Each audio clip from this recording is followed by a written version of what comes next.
சிலுவை நிழலின் சில நிமிடங்கள் இந்த நாட்களும் கூட ஒரு வார்த்தையை நாம் பார்க்க இருக்கிறோம்.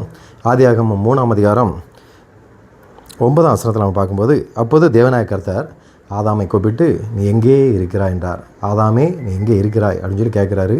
அவன் பாருங்கள் 10ஆம் வசனத்தில், அதற்கு அவன், நான் தேவருடைய சத்தத்தை தோட்டத்தில் கேட்டு நான் நிர்வாணியாக இருப்பதனால் பயந்து ஒளிந்து கொண்டேன் என்றான். பிரியமானவர்களே, ஆண்டவர் அவனை வைத்திருந்த இடமே பாருங்கள், அந்த ஏதேன் தோட்டத்துக்கு அவன் தான் சொந்தக்காரன். ஒரு நாட்டுக்கே ராஜாங்கிற மாதிரி அவன் தான் அதை ஃபுல்லாக சுதந்திரவாளி. அதை எல்லாத்தையுமே ஆண்டுகோள் அப்படின்னு சொல்லி ஆண்டவர் எல்லாத்தையும் படைத்து அவங்கள தான் கொடுக்குறார்.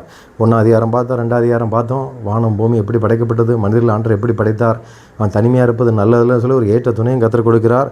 ஆனால் இந்த இடத்துல பாருங்கள், அவன் ஓடி ஒளிதற்கு காரணம் என்ன? அந்த ஆண்டோடைய வார்த்தைக்கு கீழ்ப்படியாத நிமித்தமாக அவருடைய சத்தத்தை கேட்ட உடனே நான் நிர்வாணியாக இருக்குன்னு சொல்லி பயந்து ஓடி ஒளிதான்.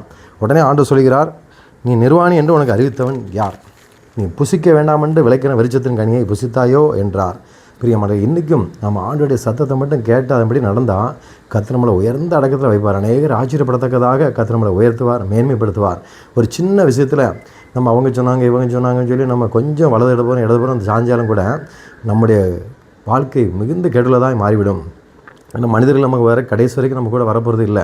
ஆண்டவரே சதா காலம் நம்ம கூடவே வருகிற தேவனாக இருக்கிறார்.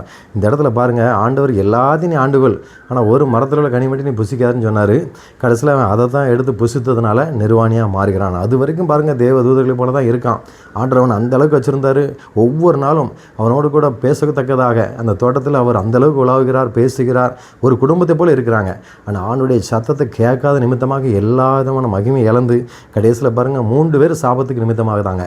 அவன் ஆதாமை பார்த்து கேட்டால் ஏவாளை சொல்கிறாரு, ஏவாளை பார்த்து கேட்டால் அந்த அம்மா என்ன சொல்கிறாங்க, சர்ப்பம் என்னை வஞ்சித்தது அப்படிங்கிறாங்க. 3 பேருக்கும் கடைசியில் சாபம். இப்படி மனுக்குலத்தின் எல்லாதமான சாபத்தையும் நீக்கும்படியாக ஆண்டவர் ரட்சகராகிய இயேசு கிறிஸ்து 2000 வருடங்களுக்கு முன்பதாக நமக்காக வந்து எல்லாத்தையும் அவர் முறியடித்தார். அவரை நோக்கி பார்க்கும் பொழுது நம்முடைய வாழ்க்கையில் இருக்கிற எல்லா சாபங்கள், எல்லா கட்டுகளும் கர்த்தர் மாற்ற வல்லமுள்ள தேவனாக இருக்கிறார். இந்த நாட்களும் கூட ஆதாமே நீ எங்கே இருக்கிறாய் அப்படின்னு சொல்லி கேட்கும்போது ஓடி ஒளியறதை நம்ம பார்க்குறோம். இன்றைக்கி நம்ம ஆண்டோடைய சத்தத்துக்கு கீழ்ப்படியாமல் இருந்தால் ஓடி ஒளியக்கூடிய சூழ்நிலை தான் வரும். ஆண்டவருக்கு நம்ம கீழ்ப்படியும் போது கர்த்தர் நம்மளை உயர்ந்த அடைக்கலை வைப்பார். அநேகர் நம்மளை திரும்பி பார்க்கத்தக்கதாக கர்த்தர் ஆசீர்வதிப்பார். எல்லாதமான உலக பிரகாரமான ஆசீர்வாதத்தையும் ஆவிக்குரிய ஆசீர்வாதத்தை அவர் நமக்கு தருவார். எனவே ஆதாமே எங்கே இருக்கிறாய் அப்படின்னு சொல்லி கேட்கும்போது ஓடி ஒளியக்கூடிய ஒரு சூழ்நிலை வரக்கு காரணம் என்ன? அப்படியே சத்தத்தை கேட்காதனால. இன்றைக்கி நம்முடைய வாழ்க்கையில் எப்படி இருக்கிறோம்? அப்படியே சத்தத்தை கேட்டு நடக்கிறோமா, இல்லை மனுஷனுடைய சத்தத்தை கேட்டு நடக்கிறோமா? நான் அவன் சொல்கிறத கேட்குறேன், இவன் சொல்கிறத கேட்குறேன் நம்ம சொல்கிறோமா? ஆண்டோடைய சத்தத்துக்கு கீழ்ப்படியுங்கள். கர்த்தர் உங்களை உயர்ந்த அடக்கத்தில் கர்த்தர் வைப்பார், பெரிய காரியங்களை செய்வார். ஆமேன்.